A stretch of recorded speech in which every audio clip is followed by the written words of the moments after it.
বান্দার রূহটা দিয়ে বলবে, বান্দা হে আল্লাহ তাআলা তোমার জানটা দিয়েছিল, আজরাইলদের রূহটা বাইর করেছে, আমি নুমান ফেরেশতা তোমার কাছে রূহটা পৌঁছায় দিলাম। নুমান ফেরেশতার হাতের মধ্যে 2 টুকরা কাপড় কাগজ থাকবে, 1 টুকরা হলো নেকির আমল, একটা হলো বদে আমল। ডাকতে বলে, বান্দা এই নাও,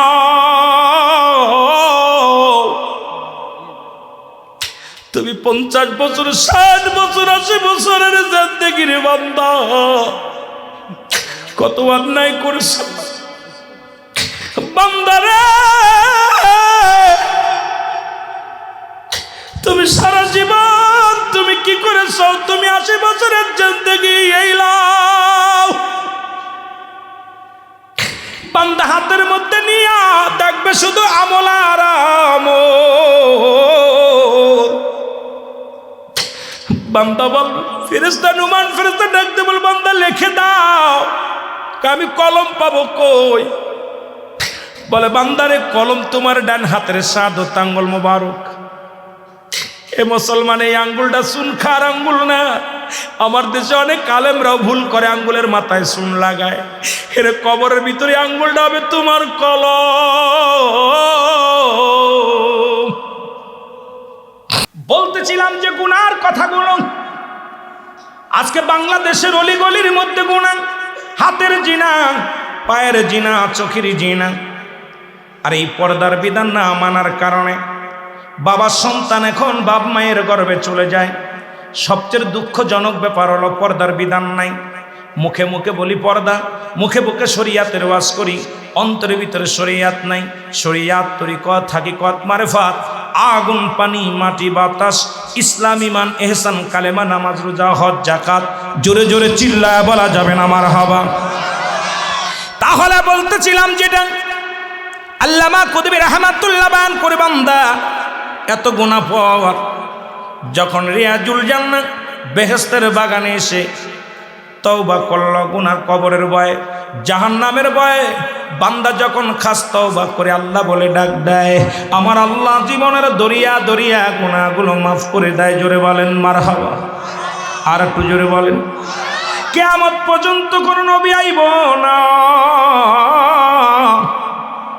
কিয়ামত পর্যন্ত নবীদের দরজা খোলা বন্ধ, কিন্তু তওবার দরজা খোলা। এখনো পর্যন্ত পৃথিবীর মধ্যে 4 জন নবী জীবিত, এখনো 4 জন নবী জীবিত আছে। তাদের মধ্যেই একজন নবীর নাম হলো, যিনি পাহাড়ের দায়িত্বে আছেন। বাংলাদেশে অসংখ্য পাহাড় আছে, এই পাহাড়ের দায়িত্বে আছে হযরত ইলিয়াস আলাইহিস সালাম। জোরে বলা যাবে না মারহাবা। 4 জন নবী এখনো জীবিত অবস্থায় আছে। অনেকেই বলতে পারেন, হুজুর সেই 4 জনের নাম কি? 1 নাম্বার, যিনি পাহাড়ের দায়িত্বে আছে, পাহাড়গুলো রক্ষণাবেক্ষণের জন্য আল্লাহ তার দায়িত্ব দিয়ে দিয়েছেন, সেই নবীর নাম হলো হযরত ইলিয়াস আলাইহিস সালাম। দ্বিতীয়, পানির দায়িত্বে আছে হযরত খিজির আলাইহিস সালাম। একজন নবী জান্নাতের মধ্যে আছে হযরত ইদ্রিস আলাইহিস সালাম। আর একজন নবী, আখির নবী মুহাম্মদুর রাসূলুল্লাহ সাল্লাল্লাহু আলাইহি ওয়াসাল্লামের উম্মত হয়ে আসবে। এই নবীর নামটা আপনাদের জানা আছে কি? নামটা কি? জোরে বলেন না। হযরত ঈসা আলাইহিস সালাম। মারহাবা বলেন। এই 4 জন নবী। আবার কেউ কেউ বলছে কোন ইসে দ্বারা পাওয়া যায় আর একজন নবী, উনিও হযরত জাকারিয়া আলাইহিস সালাম। কিন্তু কেউ বলছে সে মৃত্যুবরণ করছে, কেউ বলছে আল্লাহ উঠায় নিয়ে গেছে। উনি আসবে কি আসবে না এটা আমি কোনো পুরো কিতাব পাইনি, যেহেতু কিতাব গবেষণা করে এখন পর্যন্ত পাইনি। এই জন্যই এখন অন্য কেউ যদি থাকে জানা, আলহামদুলিল্লাহ। কেন আমার যে সব জানা থাকবে তা না। আমি যেটা জানি আপনি জানেন না, আপনি যেটা জানেন আমি জানি না। জানার কোনো শেষ নাই। জোরে বলেন ঠিক কিনা? মানতে হবে। জোরে বলেন ঠিক কিনা? আমার ভাইরা, আমার বন্ধুরা, আমার এখন জান্নাতের বাগান পাইলাম, গুনাহ মাফের একটা সুযোগ পাইলাম। পৃথিবীর মধ্যে আসার সিরিয়াল আছে, যার কোনো সিরিয়াল নাই। মানুষের 3টা বিপদ।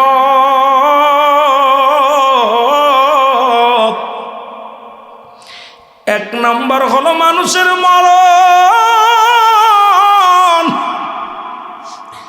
2 নম্বর হলো কবর, 3 নম্বর হলো কিয়ামতের ময়দান।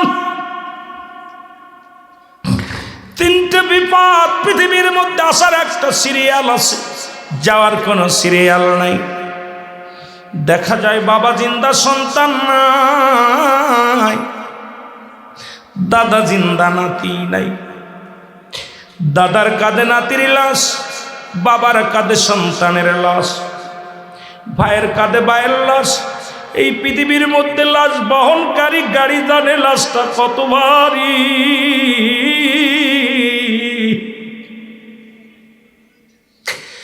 আমার ভাইয়েরা, সন্তানের জিগাইবেন তোর বাবার লাশটা কত ভারী, তোর মায়ের লাশটা কত ভারী। সন্তান বলবে, ও দুনিয়ার মানুষ শোনো,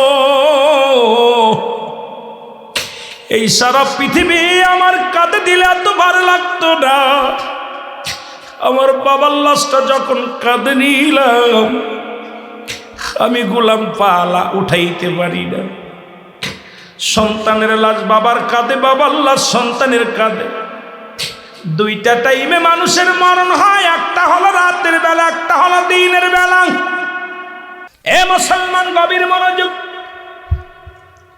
রাসূল বললেন ইয়া মউত, আল্লাহ বলেন প্রতিটা প্রাণীর মৃত্যু স্বাদ গ্রহণ করতে হবে। দুইটা টাইমে মানুষের মরণ হয়, একটা হলো রাতের বেলা, একটা হলো দিনের বেলা। রাত শুরু করেছে আল্লাহ নামাজ দিয়া, দিন শুরু করেছে আল্লাহ নামাজ দিয়া। দিনের শুরু হলো ফজর, বান্দা 2 রাকাত সুন্নাত নামাজ তুমি আদায় করলা, সঙ্গে সঙ্গে তুমি আমার রাসূলের প্রেমিক হয়ে গেলা। বান্দারে যখন তুমি 2 রাকাত ফরজ নামাজ তুমি আদায় করলা, সঙ্গে সঙ্গে তুমি হয়ে গেলে আমার আল্লাহর গোলাম। এখন দিনের মধ্যে যদি মৃত্যু হয়, তোমার লাশটা হবে, তোমার দেহটা হবে আমার রাসূলের প্রেমিক আল্লাহর গোলাম। জোরে জোরে চিল্লা বলা যাবে না মারহাবা। এ মুসলমান, গভীর মনোযোগ। আমি বলতেছিলাম যে কথা, দিন শেষ করেছি, মৃত্যুবরণ করি নাই। রাত শুরু করেছি, 11টা পার করে ফেলেছি, এখনো পর্যন্ত মৃত্যুবরণ করি নাই। রাত শেষ করব, কেউ গ্যারান্টি দিতে পারি না। ফজর পর্যন্ত বেঁচে থাকব, আগামী বছর পর্যন্ত বেঁচে থাকবো, কেউ গ্যারান্টি দিতে পারি না। একটু আগে খবর আসলো অমুক ব্যক্তি ইন্তেকাল করেছে, ইন্না লিল্লাহি ওয়া ইন্না ইলাইহি রাজিউন। জোরে বলেন ঠিক কিনা? বলা পর বলল মরহুমের জানাজা একই মুখ দিয়া। একটু আগে নাম বললেন, নাম কি জানো? সুরাব হোসেন মৃত্যুবরণ করেছে। আবার ওই মুখ দিয়েই বললেন মরহুমের জানাজা। এ ভাই মস্তানি, ভালো করে বোঝেন। একই মুখ দিয়ে বললেন সুরাব রাত 9টায় ইন্তেকাল করেছে, মরহুমের জানাজা আগামীকাল জোহরের নামাজ বাদে। তাহলে মুসলমান, একই মুখ দে, মরার সঙ্গে সঙ্গে তোমার মস্তানি শেষ। কত রাজা, কত বাদশা, কত ফিরাউন, কত নমরুদ এই পৃথিবীর মধ্যে যারা খোদায় বলে দাবি করেছিল, কেউ দুনিয়ার মধ্যে নাই।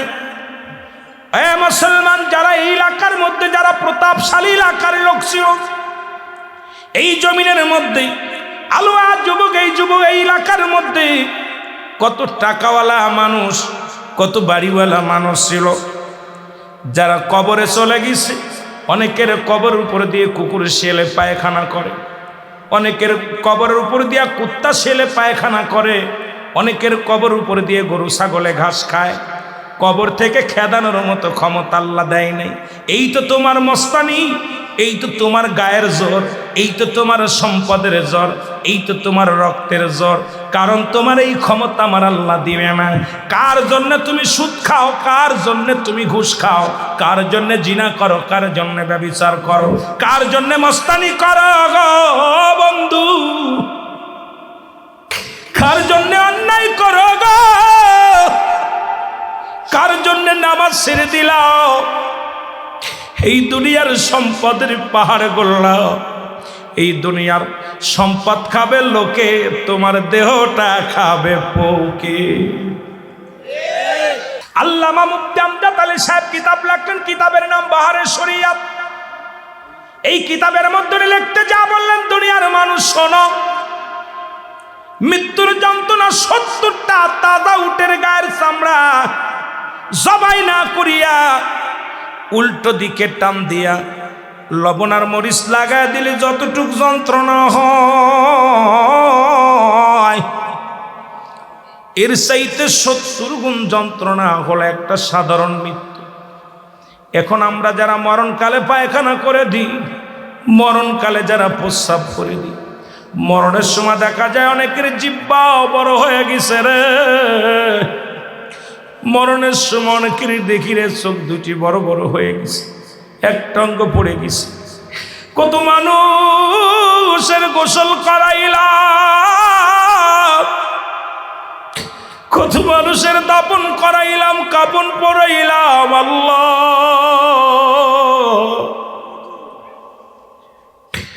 ও আমার আল্লাহ,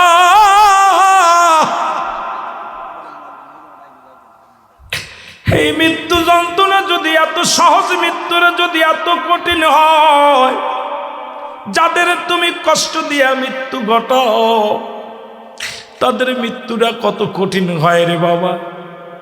এই মৃত্যুর পেয়ালা পান করতে হবে, এর মধ্যে কোনো সন্দেহ নাই। জোরে জোরে বলেন ঠিক কিনা? এ মুসলমান, গভীর মনোযোগ।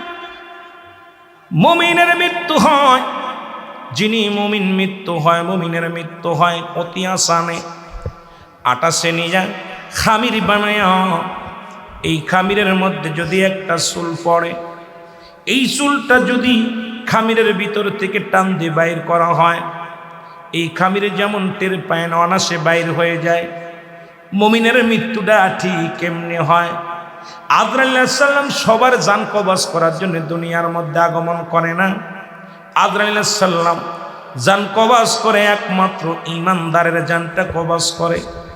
এটা বুঝাইতে যান আমি আপনাদের বলে যাই, ঈসা ইবনে মরিয়ম, ঈসা নবী ডাক দিয়ে, ঈসা নবীর মা মরিয়ম আলাইহিস সালাম ডাক দে বলে, ঈসা নবীরে বাবা বাচ্চা, আমাকে কিছু ফল এনে দাও, আমার ফল খাইতে মন চায়। ঈসা নবী চলে গেলেন ফল আনতে। এদিকে জনম দুঃখিনী মা, মায়ের কাছে আজরাইল আলাইহিস সালাম হাজির হয়ে গেলেন। সুবহানাল্লাহ বলুন, আর একটু জোরে বলুন সুবহানাল্লাহ। আজরাইল আলাইহিস সালাম এসে ডাকতে বলে, মা মরিয়ম,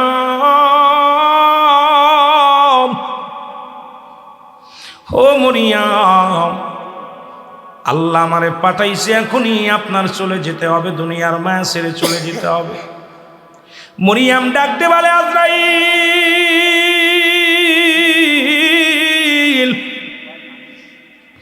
আজরাইল রে,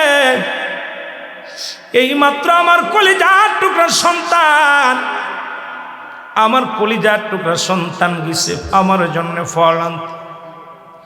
আমি মাকে যদি নিয়ে যাও, আমার কলিজার টুকরা সন্তান এসে দেখবে আমি নাই দুনিয়ায়। আমার কলিজার টুকরা সন্তান সহ্য করতে পারবে না।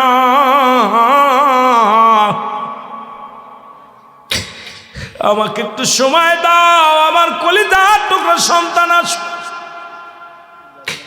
আরে আজরাইল আলাইহিস সালাম ডাকতে বলে, মরিয়ম, আমার আল্লাহর হুকুম হয়েছে, আর একটা মিনিট সময় আমি দিতে পারবো না। মৃত্যুর জন্য তুমি প্রস্তুতি হও।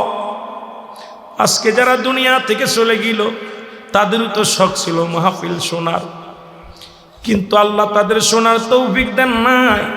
দুনিয়া থেকে চির বিদায় হয়ে গেছে রে মুসলমান। মরিয়ম আলাইহিস সালাম অনেক অনুনয় বিনয় করলেন, কিন্তু আজরাইল কোনো কথা শুনলেন না। মা মরিয়ম আজরাইল, যদি নিতে হয় নিয়ে যাওয়া, তোমার আমি বাধা দিব না।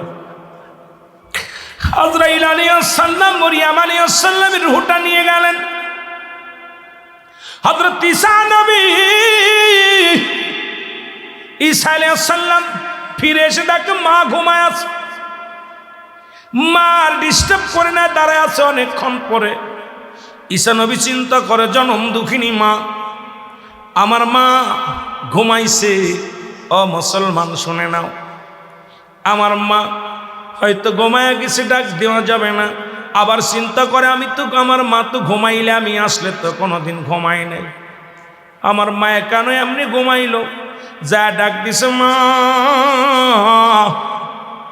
সঙ্গে সঙ্গে ঈসা নবী যখন ডাক দিছে, মা কথা বলে না, মা দুনিয়ার মধ্যে নাই। একটু চিৎকার মেরে ডাকতে বলে, আমার আল্লাহ, আবার তুমি এতিম বানাইলা, তুমি আমার মার নিয়ে গেলা। চোখের পানি ছেড়ে কান্দে মালিক,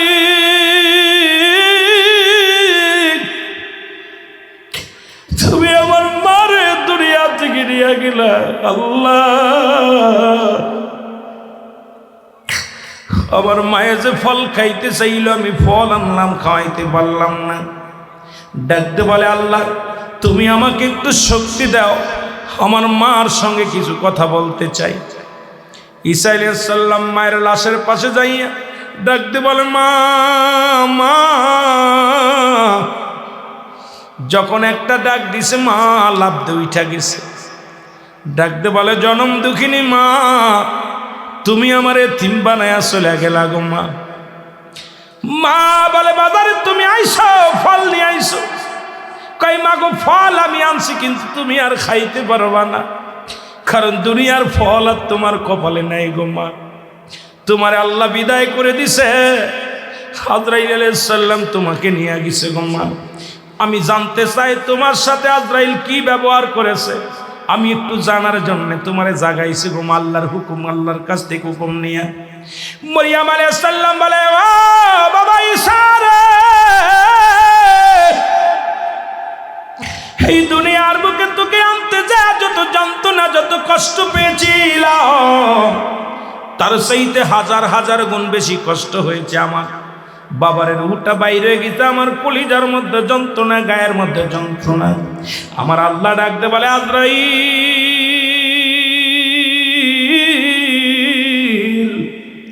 দৌড়ায়া যাও, আজরাইল রে দৌড়ায়া যাও, আমার ঈসারে জানায়াও, ঈসার মায়ের মৃত্যুটা কেমনে হয়েছে একটু জানায় আস। আজরাইল আলাইহিস সালাম হাজির হয়ে গেছে। ঈসা আলাইহিস সালাম ডাকতে বলে, আজরাইল আগে বলো, আমার মায়ের রূহটা কেমনে বাইর করেছে? আজরাইল বলে, হুজুর আপনি তো জানেন, পৃথিবীর সবার রূহ বাইর করার জন্য আমি দুনিয়ার মধ্যে আগমন করি না, একমাত্র ইমানদার জান্নাতীদের রূহটা বাইর করার জন্য জমিনের মধ্যে আগমন করি গো। আপনি জানেন না আমি এত বড় দানব, এই পৃথিবীর মধ্যে থাকে আমার পা, আসমানে থাকে আমার মাথা। পৃথিবীর সমস্ত পানি যদি আমার মাথায় ঢেলে দেওয়া হয়, এ ভাই, সমস্ত পানিগুলো যদি আমার মাথায় ঢেলে দেওয়া হয়, এক চুলু পানি জমিনের মধ্যে গড়ায়া পড়বে না। আমি আজরাইল এত বড় দানব, এই আজরাইল একমাত্র ইমানদারের কাছে আসবে, বেঈমানদের এমন ভাবে চিৎকার দিবে, এমন ভাবে ধমক দিবে, সঙ্গে সঙ্গে নাক মুখ দিয়ে রক্ত বাইর হয়ে যাবে, পায়খানা প্রস্রাব করে দিবে। বেঈমানদের মৃত্যুটা বড় কঠিন হবে গো, বেঈমানের মৃত্যুটা হবে অত্যন্ত কষ্ট দিয়ে রে মুসলমান। এই সহজ মৃত্যু যদি এত কঠিন হয় রে, কঠিন মৃত্যুটা কত কঠিন হয়। এই জন্য বলতেছিলাম, মানুষের প্রথম বিপদ হলো মানুষের মরণ, 2 নাম্বার হলো কবর, 3 নাম্বার কিয়ামতের ময়দান। এই মালাকুল মউত ইমানদারের রূহটা যখন নিতে আসে রে মুসলমান, মালাকুল মউত যখন সামনে হাজির হইয়া যায়, এর মালাকুল মউত ইমানদারের কাছে আসে, ইমানদারদের রূহটা নিয়ে হয়। আজরাইল প্রবেশ করে, হয় মুখ দিয়া, না হয় চোখ দিয়া, না হয় কান দিয়া। ও মুসলমান, না হয় কপাল দিয়া এই মাথা দিয়ে ঢুকে যায় আজরাইল আলাইহিস সালাম। আজরাইল আলাইহিস সালাম দা আসসালামু আলাইকুম। অমুক মিয়া মুসলমান শুনে নাও, শুনে নাও, দিলের কান্ডা লাগা শুনে নাও। ডাকতে বলবে আখতারুজ্জামান, আমি আজরাইল তোমার সামনে হাজির হয়ে গেছি।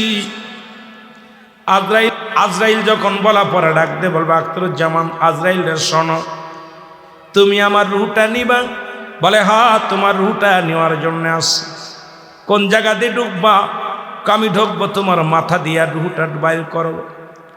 মাথা ডাকতে বলবে আজরাইল দাঁড়াও, এই মাথা দিয়ে আমি দুনিয়ার মধ্যে কাউকে সিজদা করি না, একমাত্র আল্লাহকে ব্যতীত।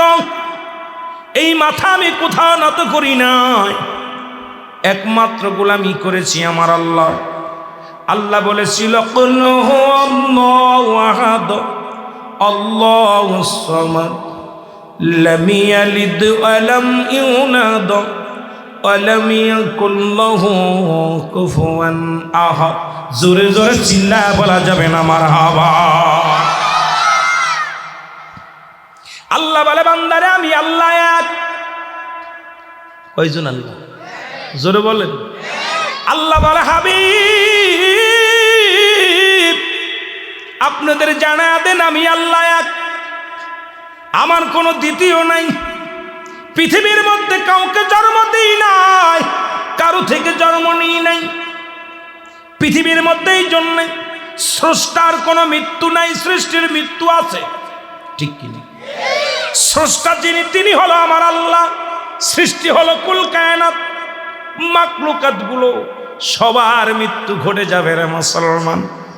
বাবারা একটু দিলের কান্ডা লাগা শোনো, কতদূর আগাইতে পারবো জানি না রে মুসলমান, শুনে নাও। স্রষ্টার মৃত্যু নাই, সৃষ্টির মৃত্যু আছে।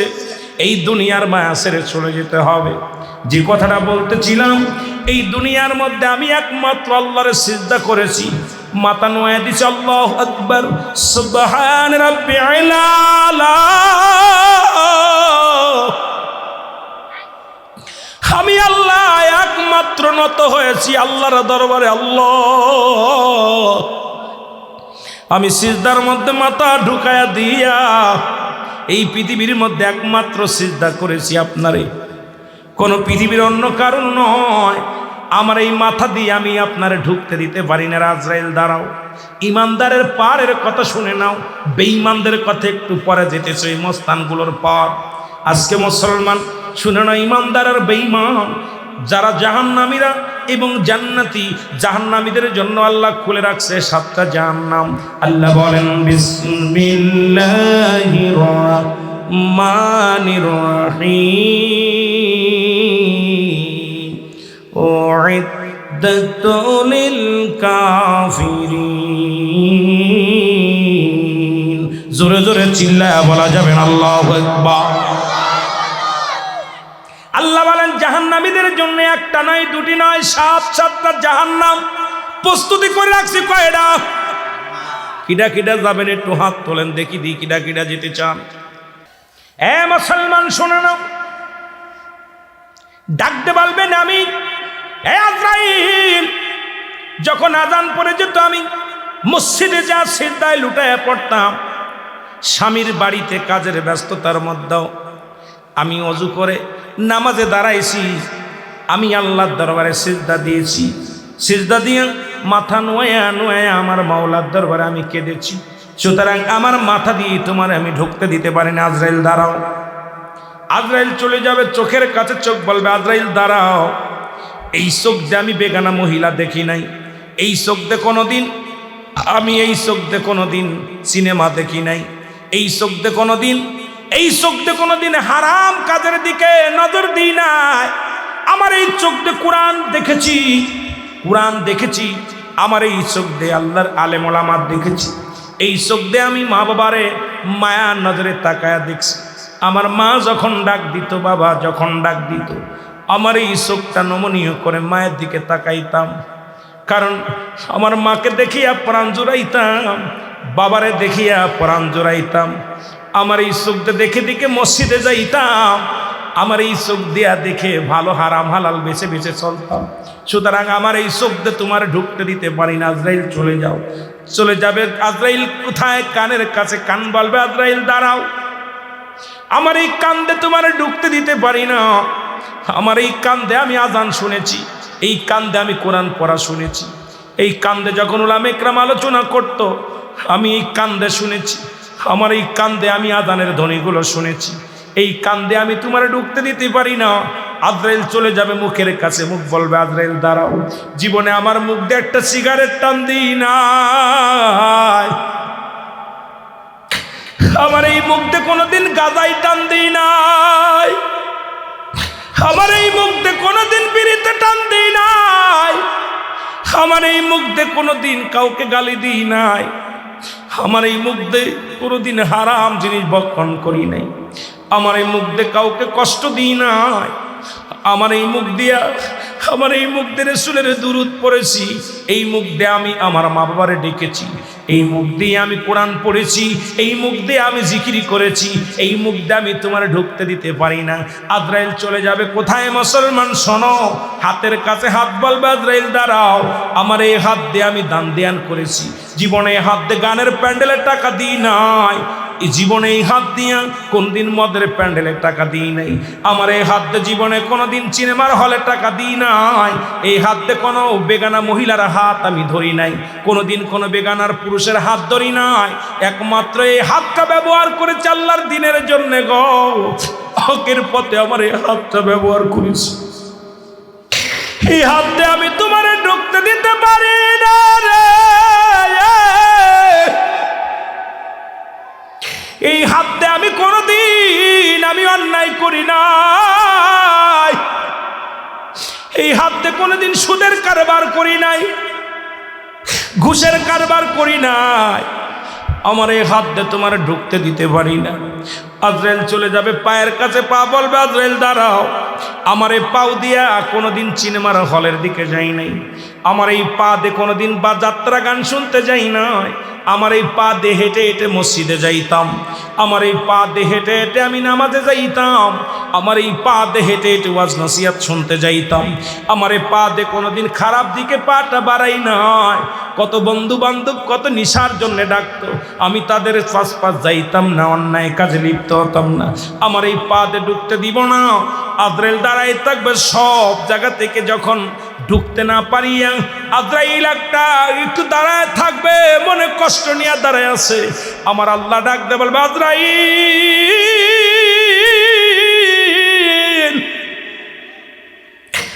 আজরাইল রে জানটা কি বাইর করেছো, কবজ হয়েছে কিনা? মুসা আলাইহিস সালামের কাছে আজরাইল আলাইহিস সালাম হাজির হয়ে গেলেন, সালাম দা আসসালামু আলাইকুম, হে আল্লাহর নবী মুসা, আমি আপনার কাছে এসেছি আপনার রূহটা নেওয়ার জন্যে। কি নেওয়ার জন্যে? রূহ নেওয়ার জন্যে, আপনার জানটা কবজ করার জন্যে আমি আসছি। মুসা কয় ও আজরাইল, কে পাঠাইছে তোরে? আল্লাহ পাঠাইছে। কেটা পাঠাইছে? আল্লাহ পাঠাইছে। আপনার বয়স হয়ে গেছে, এখন মাজা বেঁকা হয়ে গেছে, চুলগুলো পাক ধরেছে, দাড়িগুলো পাক ধরেছে, আর কতদিন থাকবেন? যাবার সময় হয়ে গেছে, আপনার এখনই চলে যেতে হবে, আমার আল্লাহ পাঠাইছে আপনার কাছে। বলে আজরাইল রে, তুমি তো আমার নিতে আসছো, আমার কোন জায়গা দিয়ে ঢুকবা একটু জানতে চাই, আমার ভিতরে তো ঢুকবা, এই বুকের ভিতর থেকে রুহটা তুমি ছিনায় নিবা, কলিজাটা নিয়ে যাবা, ছিঁড়ে নিয়ে যাবা, আগে বলো রে আজরাইল আমার কোন জায়গা দিয়ে প্রবেশ করবা? আজরাইল কয় আল্লাহর নবী মুসা রে, ইমানদারের রুহটা নিব আমি, গলা থেকে শুরু করে মাথা পর্যন্ত যত ছিদ্রা আছে, কারণ আল্লাহ পাক দুনিয়ার মধ্যে মানব যেমনি বানাইছে আসমান তেমনি বানাই নাই। আল্লাহ কয় বান্দারে, জমিনটা আমি যেমনি বানাইলাম এমনি তোরে বানাইনি রে বান্দা, ফেরেশতাদের যেমনি বানাইলাম এমনি তোরে বানাই নাই। এই দুনিয়ার মধ্যে জিন জাতির আমি যেমনি বানাইলাম এমনি তোরে বানাইনি রে বান্দা, তোরে বানাইছি আমি আমার কুদরতি হাত দিয়া। এই জন্য ইমানদারের রূহটা আমার আল্লাহ পাক এই মুখের ভিতর দিয়া, ওই কান দিয়ে নাই, চোখ দিয়া নাই, গাল দিয়া নাই, নাক দিয়া নাই, মাথা দিয়া আমার আল্লাহ আজরাইলকে বলছে যে তুই ইমানদারের রূহটা নিবি অত্যন্ত আসানে। এই জন্য ইমানদারের চোখ দুটি অনেক সময় বিট করেছে দেখে, চোখ দিয়া যখন জানটা বাইর হয়ে যায় এই মুখের মধ্যে মিষ্টি একটা হাসি লেগে থাকে রে, চোখটা দিয়া ছায়া দেখে দুনিয়ার জমিনটা। জোরে জোরে বলো আল্লাহু আকবার। আমার ভাইরা, আমার বন্ধুরা, আমার আজরাইল ডাকতে বলে নবী মুসা গো, আমি আপনার রূহটা নিব, আপনার কি দিয়া? আপনার গাল দিয়া নিব, মুখ দিয়ে ঢুকবো আপনার ভিতরে। মুসা নবী আজরাইল দাঁড়াও, আমি তোমার মুখ দিয়ে ঢুকতে দিতে পারি না। তুমি কি ভুলে গেছো যখন আমি আল্লাহর সঙ্গে দিদার হয়েছিল, যখন আমার আল্লাহ তাআলার সঙ্গে তুর পাহাড়ের ভিতরে সাক্ষাৎ হয়েছিল, আমি আমার মাওলার সঙ্গে কথাবার্তা বলেছি, আমার এই জবান দিয়ে, আমার এই মুখ দিয়ে আল্লাহর সঙ্গে কথা বলেছি। তুমি ভাবলে কেমন করে আমি তোমার মুখ দিয়ে নিয়ে ঢুকতে দিব? আজরাইল কয় হুজুর তাহলে আপনার নাক দিয়ে ঢুকবো। মুসা আলাইহিস সালাম আজরাইল দাঁড়াও, তুই ভাবলে কেমন করে যখন আমার আল্লাহর নূরের তাজাল্লি আমি দেখেছি, জান্নাতি ঘিরান পেয়েছিলাম, আমার আল্লাহর নূরের তাজাল্লির একটা ঘিরান আমার নাক দিয়ে প্রবেশ করেছে, সুতরাং আমার নাক দিয়ে তোমারে ঢুকতে দিতে পারি না। আজরাইল দাঁড়াও। আজরাইল কয় হুজুর তাহলে আপনার চোখ দিয়ে ঢুকবো? কয় অসম্ভব, আমি চোখ দিয়ে তোমার ঢুকতে দিতে পারি না। তুমি কি ভুলে গেছো আমি যখন আমার আল্লাহ তাআলার সঙ্গে দেখা হয়, যখন আজরাইল আলাইহিস সালাম ডাকতে বলবে শুনে নাও, যখন আমার আল্লাহর সঙ্গে দেখা হয়েছিল তুর পাহাড়ে, তখন ওই নূরের তাজাল্লি আমার এই চোখ দিয়ে দেখেছি, আমার এই চোখ দিয়ে তোমার ঢুকতে দিতে পারবো না। আজরাইল কয় আল্লাহ নবী মুসা গো, আমি হুকুম পেয়েছি, আমার ইচ্ছা যে জায়গা দিয়া সেই জায়গা দিয়ে ঢুকবো, যেখান দিয়ে ভালো লাগবে সেখান দিয়ে প্রবেশ করবো। হুকুম হয়েছে আপনার নেওয়ার জন্য, একটা মিনিট আমি দেরি করতে পারবো না, আমার কাজ আমারে করতে দেন। মুসা নবী একটু রাগান্বিত মানুষ, নবীদের মধ্যে সবচেয়ে একটু মেজাজটা গরম ছিল নবী মুসা। নবী মুসা আলাইহিস সালাম জোরে একটা থাপ্পড় লাগায় দিছে আজরাইল আলাইহিস সালামের, এত জোরে এক থাপ্পড় লাগাইছে বাইরা আজরাইল আলাইহিস সালামের চোখ দুইটা কানা হয়ে গেছে। জোরে জোরে চিল্লায় বলা যাবে না মারহাবা। আল্লাহ বলে মুসারে তুই কবে আইবি? আল্লাহ আগামীকালই আসি। আর তোর সয় না, আর তোর সয় না, তাড়াতাড়ি লয়ে যান। তোর আর সচ্ছে না, কারণ আপনার লগে দেখা করার জন্য ইমানদার আজান দিলেও যত বাজার ঘাট ফেলে থুয়ে, মাঠ ঘাট ফেলে থুয়ে দৌড়ায় শুনে যায়। জোরে বলেন ঠিক কিনা? আর বেঈমানের কলিজার মধ্যে আগুন ধরে, যেই মজেন আজান দেয় মজেন খাইয়ে কাম পাচ্ছে না, খালি আজান দিচ্ছে। আর ইমানদার আজান দিলে তোর কিসের কাজ, কিসের সব, আগে আল্লাহ। জোরে বলেন ঠিক কিনা? মুসা নবীকে আল্লাহ তাড়াতাড়ি দেখা দেন দেখা করার জন্য। মুসা আলাইহিস সালাম লাঠির মধ্যে ভর দিয়া টুকটুক করে চলে গেলেন তুর পাহাড়ে। তুর পাহাড়ে যখন উঠলেন আল্লাহর সঙ্গে দেখা সাক্ষাৎ হয়, আল্লাহর সঙ্গে কথা হয়। মুসা আলাইহিস সালামের কাছে জিবরিল আমিন আসছে 450 বার। কয়বার? জোরে বলেন কয়বার? আদম নবীর কাছে আসছে 12 বার, ইদ্রিস আলাইহিস সালামের কাছে আসছে 4 বার। এ মুসলমান, ইব্রাহিম আলাইহিস সালামের কাছে আসছে 42 বার। আর আমার আপনার নবী রাহমাতুল লিল আলামিনের কাছে জিবরিল আমিন আসছে মাত্র 24,000 বার। 63 বছরের জিন্দেগি কতবার? 24,000। আমার দাদু ভাইরা দিলের কান্ডা লাগান শোনো। মুসা নবীর সঙ্গে আল্লাহর দিদার হয়ে গেল, দেখা সাক্ষাৎ কথাবার্তা হয়ে গেল। সরাসরি দেখা হয় নাই, পর্দার আড়ালে, পর্দার মধ্যে দেখা হয়, কথা হয়। মুসা নবী আমার আল্লাহ, আমি যাবার আগে একটা দাবি আপনার কাছে করে যাব। সেই দাবিটা হলো আমার বনি ইসরায়েলের গোত্রের মধ্যে অনেক অসহায় প্রাণী আছে, তাদের একটু খাবারের ব্যবস্থা আপনি করে দিবেন, তারা যেন অনাহারে না থাকে রে আমার আল্লাহ। দেখেন নবীজি তার কমের লোকেদের জন্য চাইলেন আল্লাহর কাছে খাবার। আমার আল্লাহ কয় মুসা রে তোমার হাতে কি? বলে আমার আল্লাহ লাঠি। কয় লাঠি দিয়া বাড়ি মারো, পাহাড়ের উপরে একটা বাড়ি মারো। ওই তুর পাহাড়ের মধ্যে মুসা আলাইহিস সালাম হাতের লাঠি দিয়া বাড়ি মারলেন। বাড়ি মারা পর দেখি বিশাল একটা নদী চলে আসলেন। নদী দেখিয়া মুসা নবী কাল্লা, এই পাহাড়ের মধ্যে এত বড় নদী কেন? আমার আল্লাহ কয় নদীর পানির মধ্যে একটা বাড়ি মারো। বাড়ি মারলেন, পানির মধ্যে বাড়ি মারলেন। বাড়ি মারা পর আমার আল্লাহ পানি, মুসা নবী কাল্লার মধ্যে পানি আসলো, পানির মধ্যে বাড়ি মারলাম।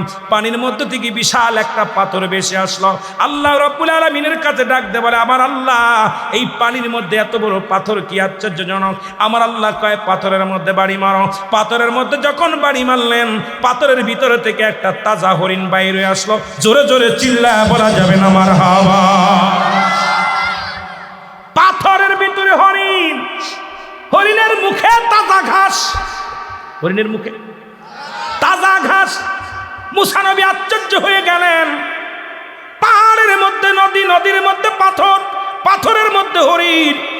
আমার আল্লাহ ডাক দে কয়, মুসা রে, তুমি তোমার কওমের লোকদের জন্য খাবারের ব্যবস্থার কথা বলেছো, তুমি কি ভুলে গেছো? আমি হইলাম স্রষ্টা, তোমরা হলে সৃষ্টি। পৃথিবীর যত সৃষ্টিকুল আছে সব জায়গার প্রাণী আমি খাওয়াই। আমি আল্লাহ এই পাথরের মধ্যে একটা হরিণ আছে, তার মুখের দিকে তাকায় দেখো তাজা ঘাস তার মুখের মধ্যে আছে। সুতরাং তুমি জেনে রাখো, সমস্ত মাখলুকাতের দায়িত্ব আমি মাওলার। এই পৃথিবীর যত মাখলুকাত, যত কীট পতঙ্গ আছে রে, সব কিছুরে খাওয়াই আমি, পড়াই আমি, আমি আল্লাহ বাঁচাই, আমি আল্লাহ রাখি, সব কিছুর মালিক আমি। জোরে জোরে চিল্লায় বলো মারহাবা। আমার ভাইরা, আমার বন্ধুরা, মুসা নবী ওখান থেকে রওনা হয়ে গেলেন। ওখান থেকে আসতে পথে দেখে মরু প্রান্তরে 7 জন লোক একটা কবর খুঁড়তেছে। কয়জন লোক? জোরে বলেন কয়জন? 7 জন লোক কবর করে। আজকে ইসমাইল ভাই মারা গেছে, কালকে আপনার এলাকার মানুষগুলো কবর খুঁড়বেন। এই রকম 7 জন ব্যক্তি কবর খুঁড়তেছে। মুসা নবী চিন্তা করে এলাকার মধ্যে তো কোনো বাড়ি দেখা যায় না, তবে এখানে কারা কবর খোসে? আস্তে আস্তে চলে গেলেন, যা বলেন ভাইরা এখানে কে মারা গেছে, কার জন্য কবর করেন? কয় আপনি তো আল্লাহর নবী মুসা, যদি আপনি আমাদের সঙ্গে শরীক হতে চান শরীক হতে পারেন। এবার মুসা নবী কয় দাও আসো আমার কাছে দাও, আমি কবর করব। মুসা নবী 7 জন, ওই ফেরেশতা ছিল, একজনও ছিল না মানুষ। এই 7 জনের সঙ্গে মুসা নবী নিজের কবরটা নিজেই খুঁড়লেন। জোরে জোরে বলো আল্লাহু আকবার। আর একটু জোরে। মুসা নবী তার নিজের কবরটা নিজে খুঁড়লেন। আল্লাহর খেলা। কবরটা যখন খোঁড়া হয়ে গেল, মুসা নবী ডাকতে বলেন, কবর তো কমপ্লিট, কে এখানে ঘুমাইবে, কাকে এই কবরের মধ্যে রাখবেন? নবী মুসা ডাকতে বলেন, কাকে রাখবেন? ফেরেশতারা ডাকতে বলে, হুজুর কিছু মনে না করলে যে লোকটাই কবরে শোবে দেখতে শুনতে আপনার মতো, লম্বা চওড়া আপনার মতো, আপনি যদি একটু কবরের মধ্যে শুইতেন তাহলে মাপটা নেওয়া যেত। কারণ যে লোকটার এখানে ঘুমাইবে সেই লোকটার উসলাম বা চেহারা ছবি সব আপনার মতো। আপনি যদি একটু কবরের মধ্যে শুইতেন তাহলে মাপটা ঠিক করে নেওয়া যেত। আল্লাহ নবীর সঙ্গে সঙ্গে মুসা আলাইহিস সালাম কবরের ভিতরে শুয়ে পড়ছে। শুইয়া কবরের ভিতরে শুয়ে ডাকতে বলে, আমার আল্লাহ এই কবরটা তো বড় চমৎকার, আল্লাহ নির্জন একদম, এখানে নিলিবিলি ইবাদতের জায়গা অনেক সুন্দর। আমার আল্লাহ আজরাইল আর দেরি করিস না, জিবরিল ধরে যায়, জান্নাত থেকে একটা ফল নিয়ে আয়, একটা আপেল নিয়ে আয়, আমার মুসা নবীর হাতে দে। ওই কবরের ভিতরে শুয়ে যখন ওই আপেলের মধ্যে কামড় দিবে, কারণ আমার নবী মুসা আপেলটা বেশি পছন্দ করত, এই জান্নাতি ফলটা নিয়ে যা মুসা নবীর হাতের মধ্যে দিবি। এবার জিবরিল আমিন আসিয়া আপেলটা দিলেন হাতের মধ্যে। আজরাইল প্রস্তুতি। আল্লাহ বলেন, আজরাইল প্রস্তুতি থাকিস, যখনই আমার নবী মুসা আপেলের মধ্যে কামড় দিবে সঙ্গে সঙ্গে তুমি তোমার রূহটা বাইর করবা। আজরাইল দূরে যায়। আজরাইল সাল্লাম তখন প্রস্তুতি। মুসা আলাইহিস সালাম কবরের ভিতরে শুয়ে যখন আপেলের মধ্যে কামড় দিছে, আজরাইল সাল্লাম সঙ্গে সঙ্গে রূহটা বাইর করে দিছে। সঙ্গে সঙ্গে মুসা নবীর জানটা বাইর হয়ে গেছে। জোরে জোরে চিল্লায়া বলা যাবে না আল্লাহু আকবার। মুসা নবী ইন্তেকাল করলেন। আমার আল্লাহ বলে, ফেরেশতারা তাড়াতাড়ি মুসারে উঠাও, কবর থেকে উঠাও। মুসা আলাইহিস সালামকে ওই 7 জন ফেরেশতা কবর থেকে উঠানো হলো। উঠায় জান্নাতি পানি আনিয়া গোসল করানো হলো, জান্নাত থেকে পোশাক আনা হলো, সুরমা আনা হলো, আতর আনা হলো, এবং খুশবা দিয়া। ও মুসলমান শুনে নাও, অসংখ্য ফেরেশতারা মুসা আলাইহিস সালামের জানাজা পড়াইলেন, মুসা আলাইহিস সালামের কাফন দাফন করলেন, মুসা আলাইহিস সালামের গোসল করাইলেন। এবার ওই ফেরেশতারা তারে দাফন করাইলেন, দাফন করাইয়া সুন্দর একটা কবর বানাইলেন। আমার আল্লাহ কয় এ ফেরেশতারা শোনো, মুসা নবীর কবরের মাটিগুলো সমান করে দাও, কারণ ওর কমের লোকেরা মুসা নবীরে এই আসিয়া পাগল হইয়া তার ওখানে সিজদা লাগায়া দিবে, ওখানে শিরিক করবে, ওই তাড়াতাড়ি কবরটা মিশাইয়া দাও। আর ফেরেশতারা কি করলেন, মুসা নবীর কবরটাকে একদম মিশাইয়া দিলেন, মাটি জমিনের সঙ্গে মিশাইয়া দিলেন।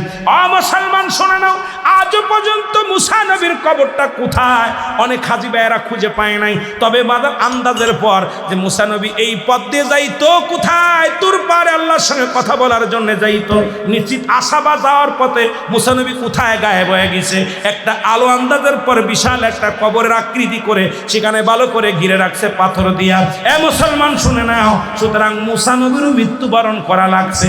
এই পৃথিবীর মধ্যে আদম থেকে শুরু করে আখিরি নবী রাহমাতুল লিল আলামিন পর্যন্ত কত শত শত শত শত কোটি এই মানব দুনিয়ার মধ্যে আসলো, দানব আসলো, সবাই দুনিয়া থেকে বিদায় হতে হবে। জোরে বলেন ঠিক কিনা? এ ভাই, ইমানদারের মৃত্যুর কথা বলতে যাইয়া মুসা নবী ঈসা আলাইহিস সালাম সব নবী তো দুনিয়া থেকে বিদায় হয়ে গেছে। শত বছর বাচ্চা আদম আলাইহিস সালাম 1000 বছর বেঁচেও সেও দুনিয়া থেকে বিদায় হয়ে গেছে। সুতরাং আমরা 50 বছর 60 বছরের জন্য। নাম্বার 2 হলো কবর। নাম্বার 2 কি? নাম্বার 2 হলো কবর। কবর বলতে বোঝায় মানুষের মৃত্যুর পর থেকে শুরু করে আমরা অনেকেই মনে করি আপনাদের গোরস্থান মসজিদের পাশে, কোথায় মাদ্রাসার পাশে গোরস্থানে 3.5 হাত গর্ত করে একটা কবর দেয়া হয়, আমরা মনে করি এটা কবর।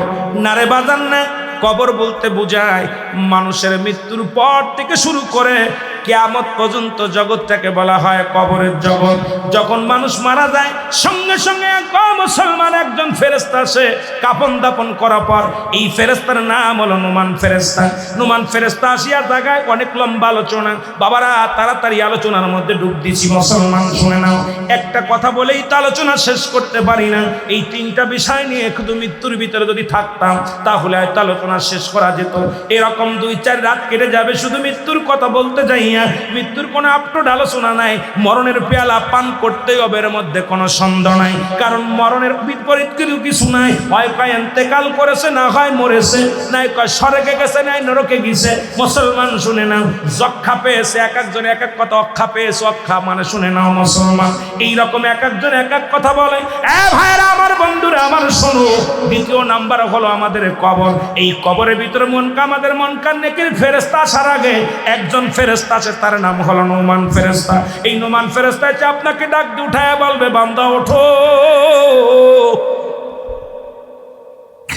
ও বান্দা ওঠো। বান্দার রূহটা দিয়ে বলবে, বান্দা রে, আল্লাহ তাআলা তোমার জানটা দিয়েছিল, আজরাইলদের রূহটা বাইর করেছে, আমি নুমান ফেরেশতা তোমার কাছে রূহটা পৌঁছায় দিলাম। নুমান ফেরেশতার হাতের মধ্যে 2 টুকরা কাপড় কাগজ থাকবে। এক টুকরা হলো নেকির আমল, একটা হলো বদে আমল। ডাকতে বলে, বান্দা এই নাও,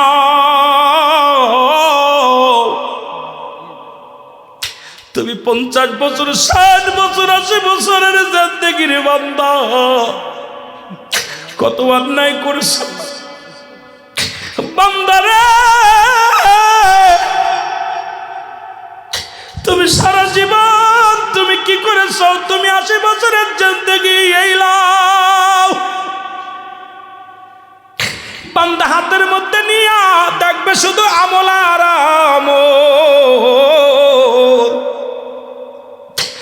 বান্দা বল, ফেরেশতা নুমান ফেরেশতা ডাকতে বল, বান্দা লিখে দাও। আমি কলম পাবো কই?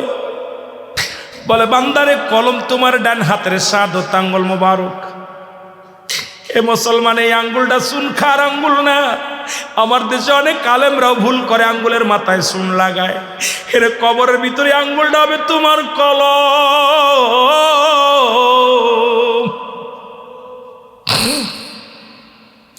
এই আঙ্গুল দিয়া তোমার লেখা লাগবে, যার আমল নামা লেখা লাগবে। কেরামন কাতিবিন যে আমল আমল নামাগুলো লিখে রাখছে, এগুলো তোমার নিজ হাতে লেখা লাগবে প্রতিটা বান্দার। বান্দা বলবে আমি কলম পাইলাম, এখন কালি পাবো কই?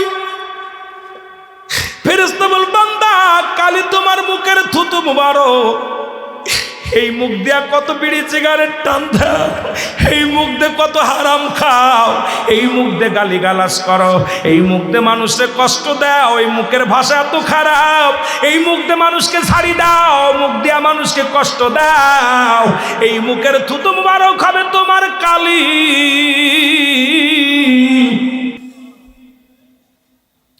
হে মুসলমান, কালি যদি নষ্ট হয়ে যায় কলমতে লেখা সম্ভব নয়।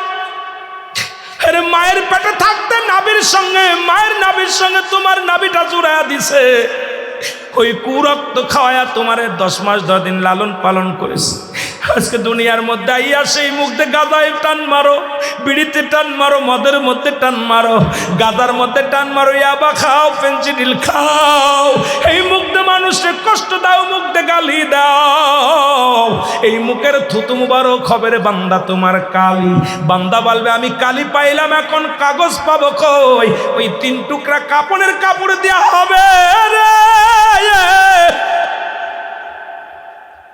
3 টুকরা কাপড়ের কাপড়, 1 টুকরা কাপড়ের কাপড় গা থেকে খুলে নেবেন, খুলে নিয়ে বলবে বান্দা এই নাও কাগজ, তুমি এর মধ্যে লেখা শুরু করো। বান্দা সেকেন্ডের মধ্যে কম্পিউটারের মধ্যে লেখা শেষ হয়ে যাবে। এবার হাত থেকে কই কাপড়ের কাপড়টা টানতে খুলে নিবে, 3 টুকরা কাপড়ের কাপড় প্রতিটা মানুষের দেহের মধ্যে দেওয়া হয়। এবার বান্দারে দ্বিতীয় কাপড়ের কাপড় টানতে খুলিয়া বলবে লও, এবার হাতের মধ্যে আরেকটা পত্র দিয়া দিবে। এই বান্দা তুমি 80 বছরের জিন্দেগি কোথায় তুমি জিনা করেছিলে, কোথায় তুমি বেগানা মহিলা নিয়ে আড্ডা মেরেছিলে, কোথায় তুমি শালিকে নিয়ে আড্ডা মেরেছিলা, কোথায় তুমি বিএনকে নিয়ে আড্ডা মেরেছিলা, কোথায় তুমি রিসোর্টে যায়া কোন মহিলা নিয়েও দুষ্টুমি করেছিলা, কোথায় তুমি পরক্রিয়া করিয়া পরের বউ ভাগে নিয়ে গেলা, কোথায় তুমি দুষ্টুমি করলা, কোথায় গাঁজা খাইলা, কোথায় তুমি মদ খাইলা, কোথায় তুমি নামাজ ছেড়ে দিলা, কোথায় তুমি জিনা ব্যভিচারে লিপ্ত হইলা। বান্দা বা ডাকতে বলবে, ডাকার সঙ্গে সঙ্গে চিৎকার মেরে বলবে ফেরেশতারা রে, আমি এই অন্যায়গুলো করি নাই রে, করি নাই। চিৎকার মেরে বলবে আমি এই অন্যায় করি নাই। নোমান ফেরেশতা ডাক দিয়ে এই ফিল্মগুলো সামনে হাজির করে দিবে, দিয়া বলবে বান্দা কত মাস, কোন তারিখ, কোন বছর, কত বছর বয়সে কোন রিসোর্টে ছিলা, কোন পার্কে ঘুরতে গেছিলা, কোন জায়গাতে দুষ্টুমি করছো, সব সামনে হাজির হয়ে যাবে। বান্দা চিৎকার মেরে বলবে আসালি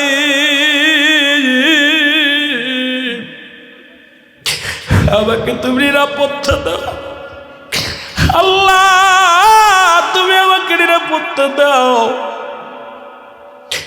ও মুসলমান,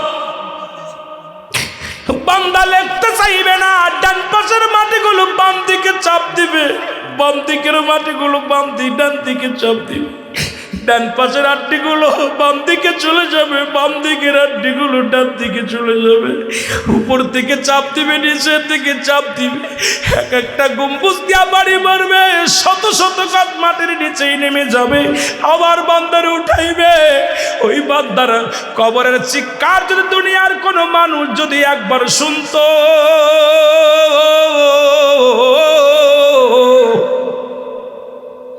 এই দুনিয়ার মানুষগুলো হাত ফেল করে মারা যেত।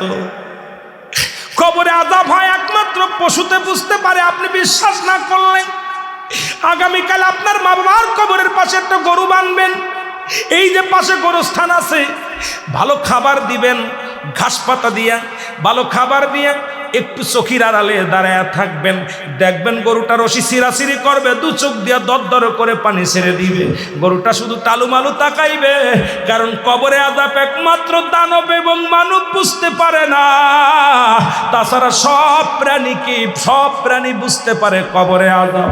মুসলমান শুনে নাও, এত কষ্ট দিয়া তোমাকে লেখাইয়া যতক্ষণ পর্যন্ত তোমার লেখা হবে না, ততক্ষণ পর্যন্ত নুমান ফেরেশতা তোমাকে ছাড়বে না। তোমার স্বীকারোক্তি তোমার নিজ হাতে বাংলা পৃথিবীর বাংলার জমিনে যেমন আসামি রিমান্ডে নিয়ে স্বীকারোক্তি করে, তার রিমান্ডে দিয়া যারা রিমান্ডের আসামি তারা জানে স্বীকারোক্তি কেমনে করতে হয়।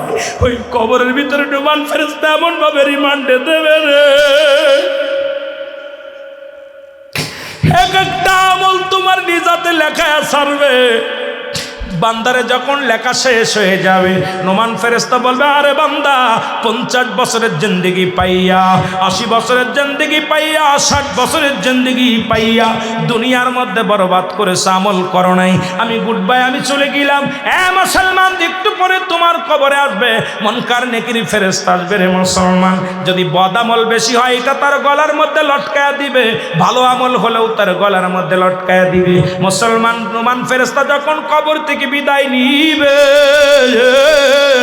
নোমান ফেরেশতা আসিয়া, ও মুসলমান, নোমান ফেরেশতা যখন বিদায় নিবে, মুনকার নেকি কবরে আয়া দেখবে আপনার আমল নামাটা, দেখি আফসোস করে বলবে, আরে বান্দা, 80 বছরের জিন্দেগি পাইয়া কত উলামা ইকরাম আলোচনা করলো, তুই পথে ফিরিস না, সুন্দর জীবন পাইয়া অবহেলাই কাটাইলি, তোর জন্য 7টা জাহান্নাম খোলা থাকবে রে মুসলমান। আল্লাহ বলেন, তাতুলিল কাফিরিন, কাফের বেঈমান মুনাফিকদের জন্য প্রস্তুতি করা থাকবে 7টা জাহান্নাম। 7টা জাহান্নামের দরজাগুলো খুলে দিবে। কিয়ামত পর্যন্ত কবরের ভিতরে আগুন আসবে, পিছু আসবে, সাপ আসবে। ওই মৃত্যু কবরের ভিতরে মুসলমান শুনে নাও, কিয়ামত পর্যন্ত তোমার কবরে আযাব শুরু হয়ে যাবে। কিয়ামত পর্যন্ত জাহান্নাম থেকে কবর পর্যন্ত তোমাকে একটা মুসলমান দরজাগুলো খুলে দেওয়া হবে। জাহান্নামের অগ্নিকাণ্ডগুলো কবরের ভিতরে চিরদিনের জন্য আযাবের মধ্যে থাকবে। ইমানদার যখন, ইমানদারদের জন্য মুসলমান মন কান ডেকে ফেরেশতা বল, বান্দা তুমি বড় ভাগ্যবান, তোমার জন্য খুলে দেয়া হবে 8টা জান্নাত। আল্লাহ বলেন, দাতুলিল মুমিনিন, মুমিনদের জন্য, মুত্তাকিনদের জন্য 8টা জান্নাত খুলে দেয়া হবে। জান্নাত থেকে নিয়ামতগুলো, পানি, পানি বাদান, পানি, ফল, যত নিয়ামতগুলো জান্নাত থেকে, সব নিয়ামতগুলো কবরে শুয়ে শুয়ে কিয়ামত পর্যন্ত ভোগ করবে মুসলমান। 8টা দরজায় খুলে দেয়া হবে, 8টা জান্নাত থেকে নিয়ামতগুলো তোমার কবর পর্যন্ত আসা হবে। ও মুসলমান শুনে নাও, এই জন্য দুনিয়া থেকে এমন আমল করো যে আমলগুলো করলে আমি আপনি জান্নাতে যেতে পারি, জাহান্নামী যেন না হয়। আল্লাহ যেন সেই তৌফিক দান করে। জোরে জোরে চিল্লায়া বলা যাবে না আল্লাহু আকবার। একটু মহব্বতের সঙ্গে দুরূদ শরীফ পড়েন, আল্লাহুম্মা।